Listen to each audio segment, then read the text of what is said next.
और हमारे सहयोगी जगविंदर पटियाल भी हमारे साथ जुड़ गए हैं।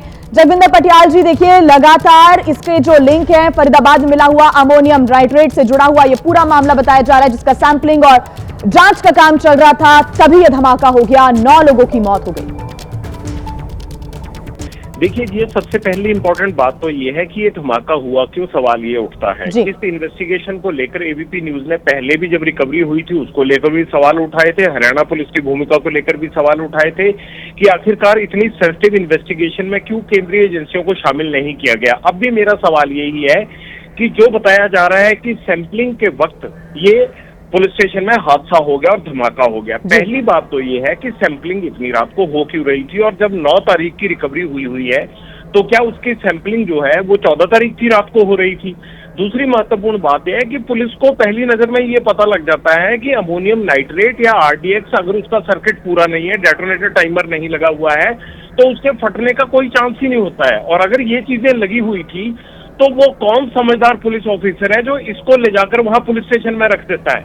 होता क्या है कि उसी टाइम सीएफएसएल एक्सपर्ट को बुलाया जाता है या फिर एनएसजी एक्सपर्ट को बुलाया जाता है या आर्मी के एक्सपर्ट को बुलाया जाता है, उनके हैंडओवर किया जाता है, सैंडबैग लगाए जाते हैं और उसको तुरंत एबंडन जगह पर जाकर नष्ट किया जाता है। तो सवाल ये है कि इसको अगर ये एक्टिव मोड में था तो इसको वहां कर लेकर कौन गया और वहां रखा क्यों गया इतने दिन तक।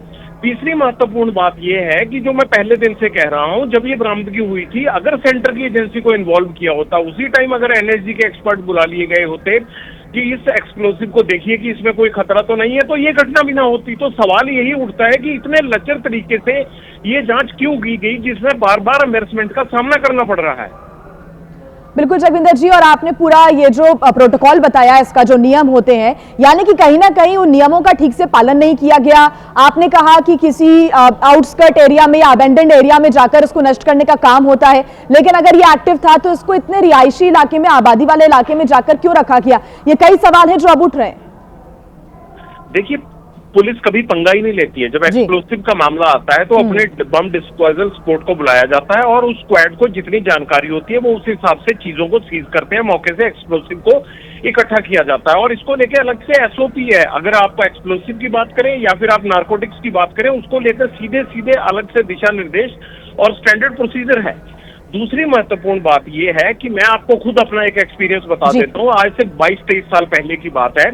जम्मू कश्मीर पुलिस ने ही एक एक्सप्लोसिव जो है वो सैंपलिंग के लिए चंडीगढ़ की सेंट्रल फॉरेंसिक साइंस लेबोरेटरी को भेजा था। जब वो वहां पर वो सैंपल दे गए तो हमने देखा कि एक सीएफएसएल की बिल्डिंग के बाहर सैंडबैग्स लगाकर एक बहुत बड़ा मोर्चा बना दिया गया, तो वो बाहर से सड़क से ही दिखता था।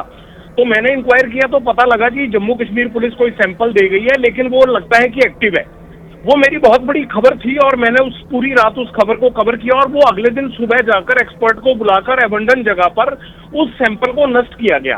तो ऐसा नहीं है कि पुलिस से ये गलतियां पहले ना हुई हो जाती है, लेकिन जब आप किसी भी एक्सप्लोसिव एक्सपर्ट को, एनएसजी को, सेंट्रल एजेंसी को, सीएफएसएल को शामिल कर लेते हैं तो इस तरह के हादसे टल जाते हैं।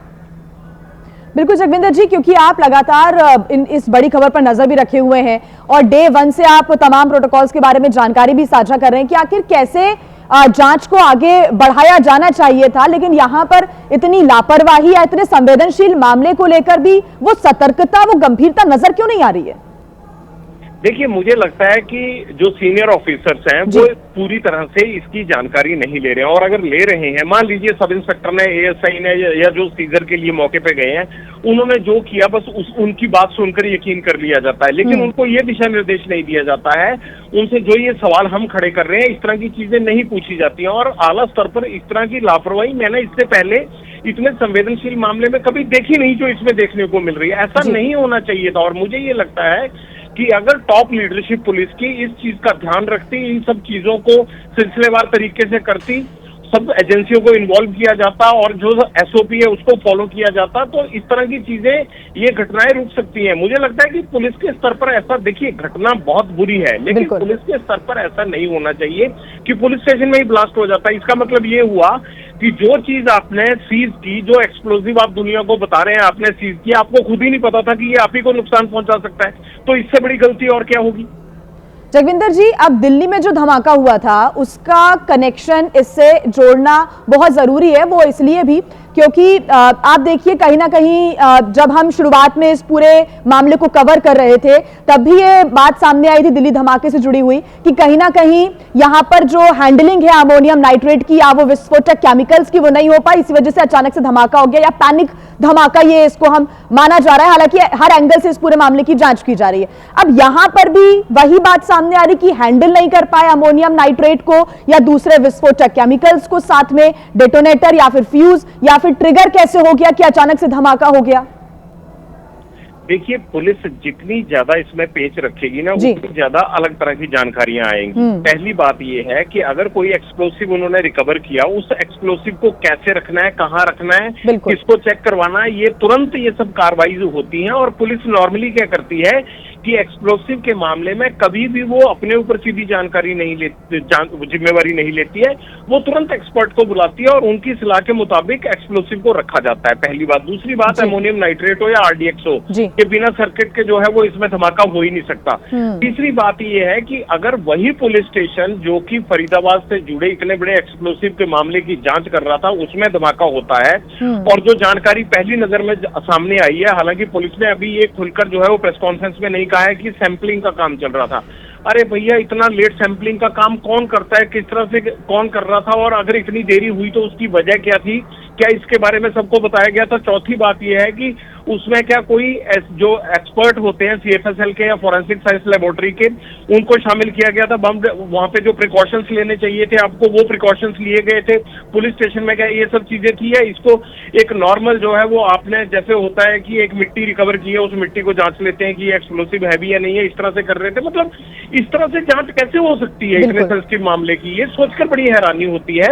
और अगर वाकई ही ये वही एक्सप्लोसिव फटा है तो मैं ये कह रहा हूँ कि भगवान ना करे कि अगर जब ये जम्मू कश्मीर पुलिस यहाँ से कश्मीर तक लेके गई है तब क्यों नहीं हादसा हुआ, या ऐसा था कि जहां ये एक्सप्लोसिव रखा गया था पुलिस स्टेशन में वहां कोई ऐसी चीज और रखी हुई थी जिसके कारण इतनी बड़ी घटना हो गई। लेकिन इन तमाम चीजों को अगर हम एक लड़ी में पिरोएं तो ये सब पुलिस डिपार्टमेंट का इंश्योर करना काम बनता था कि इतने बड़े केस की जांच को इस तरह से वो क्यों कर रहे थे, ये सामान ऐसी जगह पे क्यों रखा था जहां पर कि कोई इतने बड़े हादसे का अंदेशा था।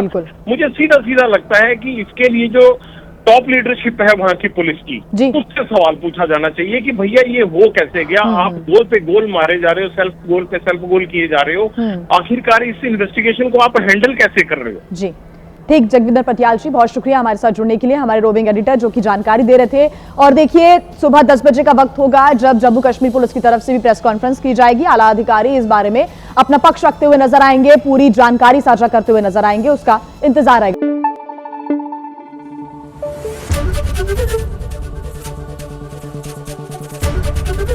एबीपी न्यूज आपको रखे आगे।